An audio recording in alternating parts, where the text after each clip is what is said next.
Luzs Colville. She is one of the founders of the Amistad Catholic Worker House. We're here in New Haven today at Yale University, where we've just finished meeting with the students in the Life Worth Living class. Luzs, thank you so much for being here with us today. Thank you, Matt. You have lived in the Catholic tradition and the Christian tradition in a pretty unique way. The Catholic worker tradition itself is a pretty unique kind of stream in Christianity. How did you find your way to New Haven and to the Catholic Worker House?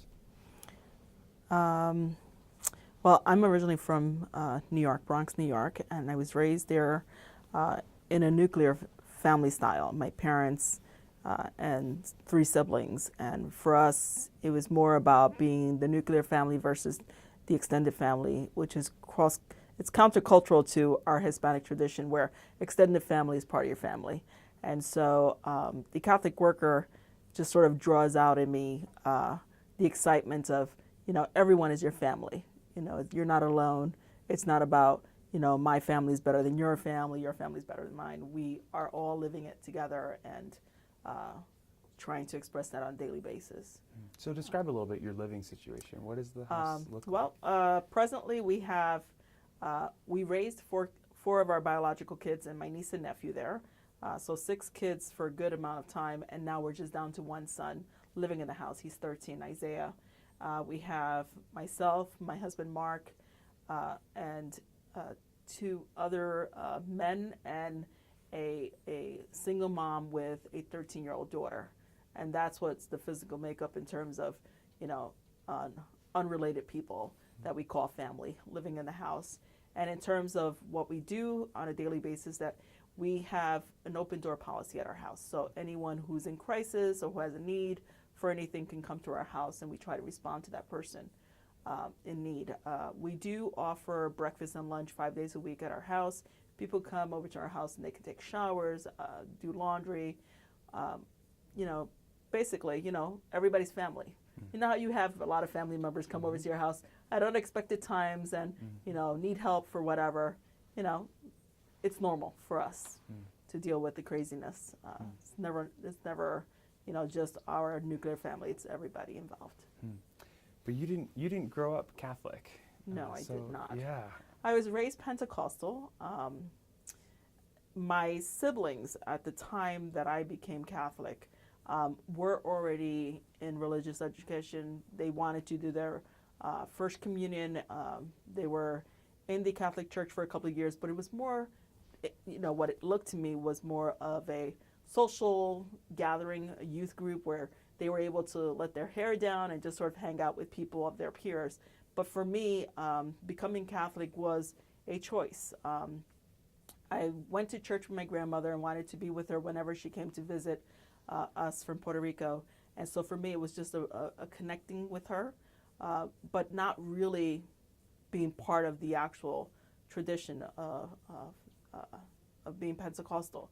But when I was 17, I had to have surgery for my thyroid. And so as a result, I ended up going into a coma for 5 days. And when I woke up, I was in ICU and not knowing where my family was. And apparently my family didn't know where I was either, is what I found out later. But the first person who walked in when I woke up was a Catholic priest. And he came in, he was doing his rounds, he was just visiting. And so we sort of started chatting, and he said, "Would you like to pray?" And to be honest, I didn't know what it meant to pray. Because for me, it was just more of show, if anything. And so he sat down with me, gave me my first rosary beads, and said, "Let's pray. What would you like to pray for?" And I said, "I would like my family to know that I'm okay, and I would like to see them." And I kid you not, but 2 seconds after he walked out the door, my mother and father walked in. And I was just so happy, and I said, wow, God is real, And for me, that act of having what I wanted at that moment produced something, sort of made me think about, what does this mean? What does it mean to pray, to be in relationship with God and, having this need met at the time. And so I decided to pick up the Bible and read it. And for me, reading the Bible was more of stories that I felt like was true to my life and how it was so against how I was being brought up at home. So I started to see, well, it's calling me to be independent with other people. It's not calling me to live this lifestyle of your father and your mother, your sisters and brothers, So everything I started to do from then on, in terms of making a commitment to becoming Catholic and doing my first communion confirmation at that age, was important to me. It's like a coming of age, as one would say. And so I went through the ritual, got dressed up in white, did my first communion confirmation, and tried to live out daily what the gospel was calling me to do. It's like enfleshing, trying to live it out, trying to live out what I was asked to do in those stories to make it real, pretty much. So I started doing that. And so, in 1990, my husband and I, we got married. We had our kids, and then we started to think about, in terms of our lifestyle, what are we called to do in terms of living with kids? How do we responsibly raise them? And so for us, our life as a couple and family, we lived in an apartment in the Bronx where neighbors knew each other. We hung out together. We had parties with each other. We were just so connected with everyone and in our neighborhood, and trying to work for social action and betterment of our neighbors and so on, and daily living. And so for us, the next step became logical, and that was to start a Catholic worker here in New Haven. We were offered a house by a good, generous friend of ours who was a priest from the Diocese of Hartford, and he gave us his house in 1994, and we decided to open it up as a Catholic worker, not knowing what that meant. Catholic worker movement started in the 30s during the time of Depression, and it was more of responding to people who were in crisis. The soup kitchens began. How do you work with people who are trying to figure out what's going on? The market crash. There's no money, there's no food. People are doing all kinds of things. And so, for us, it was just, let's try to be still and figure out what is the need that needs to be filled at the Catholic worker. And so, we started getting involved in our neighborhood. When we started there, it was more about, there was, drug dealing going on. There was a lot of violence and so on. And so the Catholic worker movement is based on the aims and means of the Catholic worker. So, the top three would be to live in voluntary poverty, to live within community, pray for justice and so on. And nonviolence is the core, for us. We want to raise our kids in a society where, we are interdependent on each other in a nonviolent way. And so with all the drug dealing that was going on, we had to try to think about how do we respond to people, that would offer dignity and respect, and in a relationship that's based on a mutual giving and taking versus, I'm giving you this and you're receiving it, versus a teaching and a how would you call it? Interrelational, foundational, at the core, we are mutual, same stance. It didn't matter if I had a full education or you had a full education. We're giving each other what we need. Yeah. I don't know. What has it been like to, and some of the students asked me a question with the students, wondering, what has it been like to raise children in that sort of environment? What do you think your children have gained from growing up in that sort of environment? Have there been costs that you've wrestled with? I think for us, what was great is that we were able to live out what we were trying to walk. There really was no compromise there in terms of, trying to live a just and true life is to be able to be open to whatever's going to happen to you. In terms of our hospitality, Catholic worker houses they live by the aims and means of the Catholic worker, but they all are autonomous. But we chose that in our home that we would be more of a personable living situation in terms of getting to know the person who's walking through the door, getting to know their story.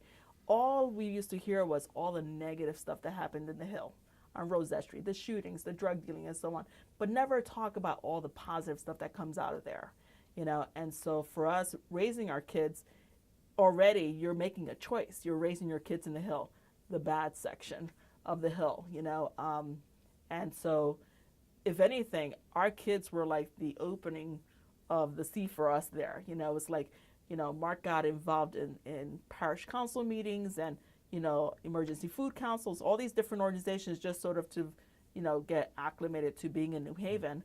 And from that came all these donations of baked goods and other things. And we're like, okay, so what do we do with all this stuff? And then we started door knocking. It's so funny because we live in a culture where it's just, why are you giving this to me? What are you trying to do? What's the catch? We used to go door knocking and bring bags of bagels that would have gone to the garbage. Rachel's Table is the Jewish women's group who collected tons and tons of food that would have gone to the garbage.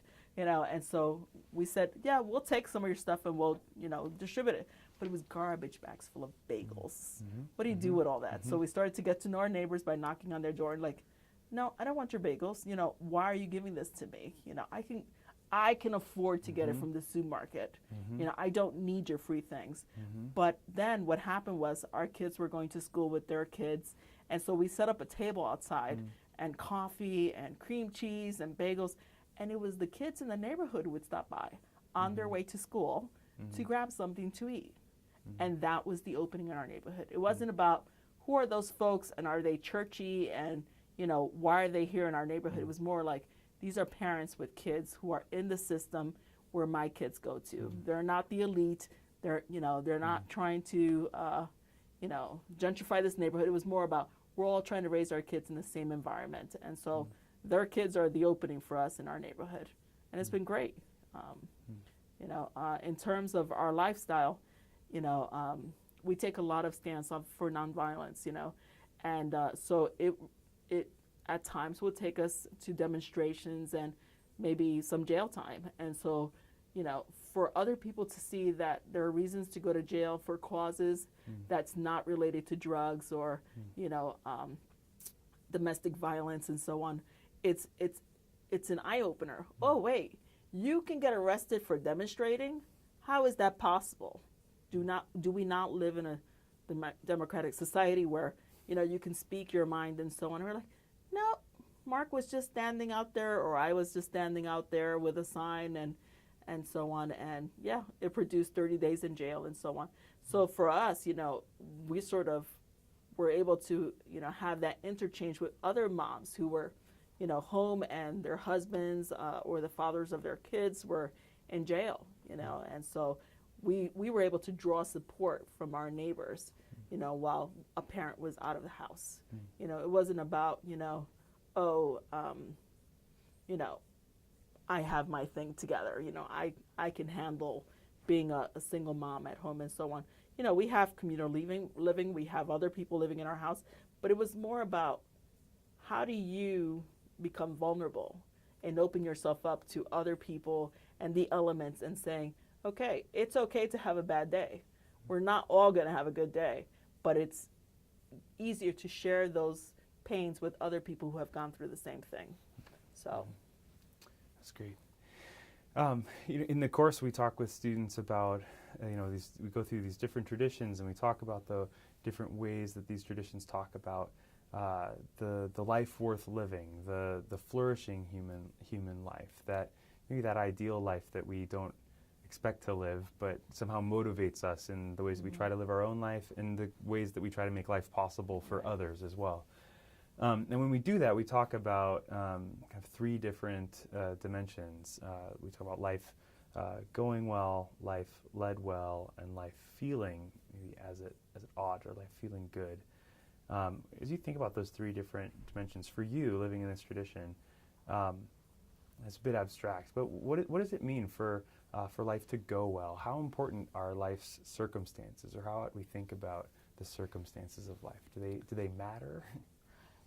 For me, it's about finding joy in what you do. Okay. There has been lots of times where I have felt alone, isolated, but there has been lots of times where I found a lot of joy and happiness in being involved with lots of people or whatever I'm doing at the moment. And so for me, the gospel calls me to find joy in the suffering. Can you earnestly feel joy in the suffering? And how you react to that. Suffering, it sucks, but there is a way to react to these things. It's about not letting you get controlled by your circumstances. Everyone in my neighborhood they have it just as bad as I do, and it's not about me, and so for me, it's more about I should be grateful for the fact that I'm up and I can make a change in whatever it is that my circumstances are making me react to it.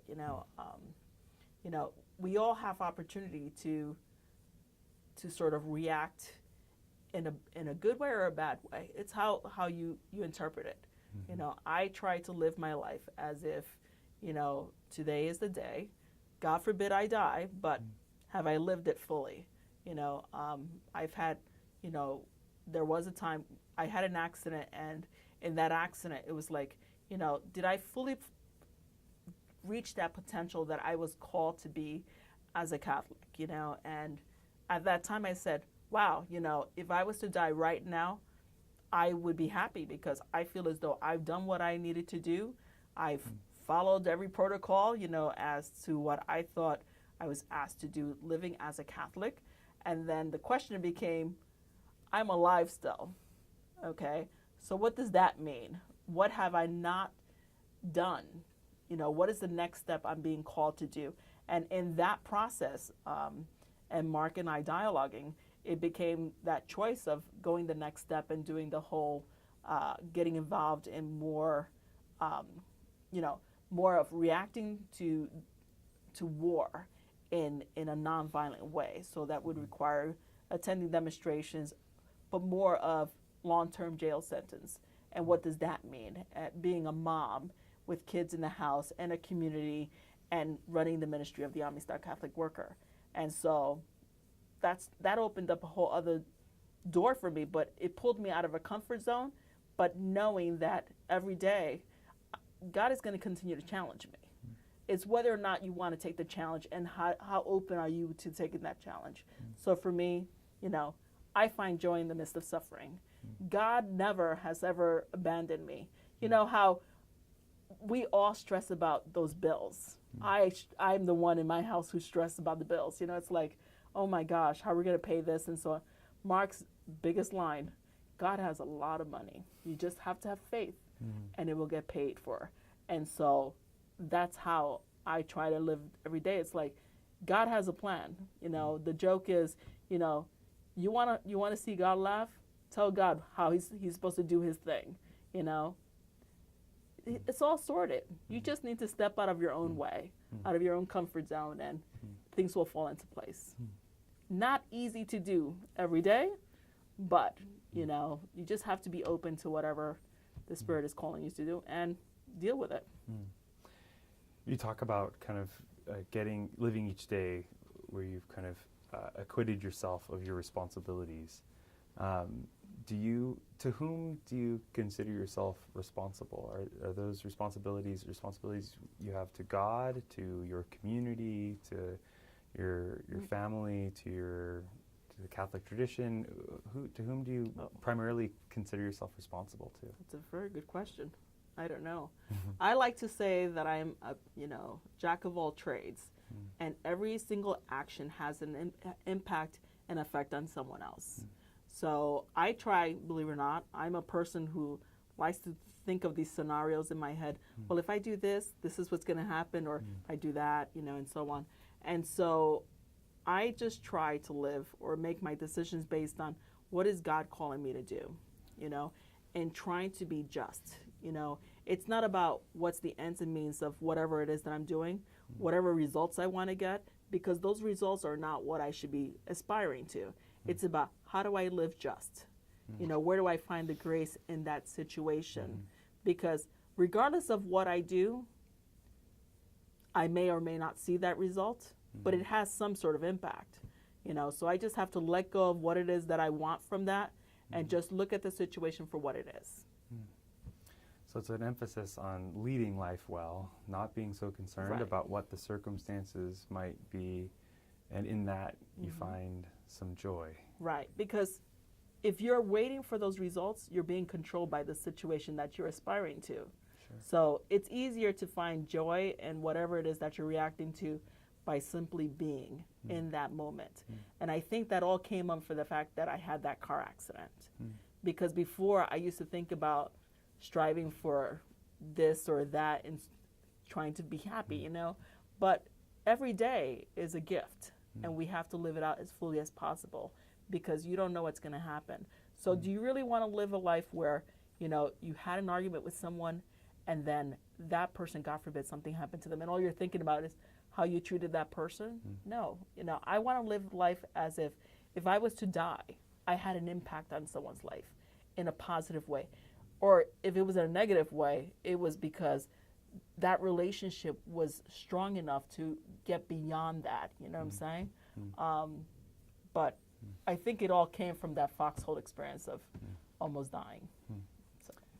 The work that you describe, it's well, to an outsider, it certainly doesn't sound easy. It sounds like it requires a lot of work, a lot of well, you talked with the students about a daily decision every day to decide to kind of take up this way of life. What sorts of resources do you find from your faith, from your tradition? What kind of resources does it offer? So God kind of gives this call. Are there resources that God gives in addition to the call to help you through your days? I think for me, the work that I do outside of the household is a good way for me to sort of have a beginning, a middle, and an end. I'm a A-type personality. I need to see things in order. You know, it's like I need to see that it started, it was done well, and it ended perfectly without being vested in what it is that I'm doing. Okay? But at home, I can use my gifts in terms of I like to organize and clean things. Not everybody has that standard of clean. I like to be clean to the point where if the health department came in, they could say, okay, this is good. You know, you actually are better than the restaurants that we inspect, you know. But God has given us the gift of, you know, people who had, you know, for many years, before I started working outside of the household, people had talents, you know, and gifts. And this is in terms of, this is why it's easy for me to say, we have our education that we put forth for other people. You know, we try to share of our gifts. Well, people were generous with us too. You know, we didn't have medical insurance for the first 7 years of us at the Catholic Worker House. And so somebody who was a dentist gave us free dental care. You know, people who do yoga. Oh, I know the yoga. You know, I can teach you some of the things that will release some of the stress in your life, you know. The Catholic worker is not to say it's not a stressful life. Being Catholic is not unstressful life, you know, but it's about how do you deal with things as they come up, okay? And so one of the things that I had to learn for myself was that I had to create boundaries. I'm not good at creating boundaries because I want to be able to please everybody. I'm the caregiver when I was growing up. And so, you know, with time, energy, counseling, everything, you know, accessible to me, I was able to learn about how do I take care of me, because to take care of me is to be able to take care of other people. You know, you're the child. You need to take care of yourself, you know, before you can take care of others. And so that makes it easier in terms of being able to share, you know, outside of yourself. Lastly, one of the questions we ask of every tradition as we go through, it's an important question, I think, is what do you do when you fail? And it seems to me that whoever we are, we will at points fail to live as we want to, as we ought to. What do you do when you fall short of maybe the way that your ideals and the way you'd like to be living your life? I think that it's a shortfall to say that you're going to fail. I don't want to live my life waiting to see if I succeed or fail. For me, it's about living out daily what you are called to be, and that is someone who is walking with the other. That way, you're not frustrated with yourself, because I think that for being an A-type personality, I can be really hard on myself, and so I had to learn to let that go. It's so much more fun to live this way. It's not to be expecting so much of yourself as well as you expect from other people. It's about living and letting go. And, you know, I had this T-shirt that says, "Let go and let God." And so I wore that shirt for a very long time to sort of internalize. And maybe that's for me because of the fact that I'm an A-type personality. Is I needed to internalize that I need to let go of the control that I had, you know, and let God be the one to guide me. You know, I was 17 when I became Catholic. To this day, I don't regret that decision. You know, yes, I'm a woman. I was Eucharistic minister. I'm a lay person. I would love for a woman to be a priest. You know, it's going to happen. You know, eventually it will happen. You know, our tradition is so behind on the curve, you know, but we have to continue to be moving forward, you know, and not giving up and saying, "Oh, I'm going to give up going to church because they're so wrong about this." You know, how about being more positive and saying, "Let me be part of that change. Let me try to talk to people and see what kind of changes can come from that."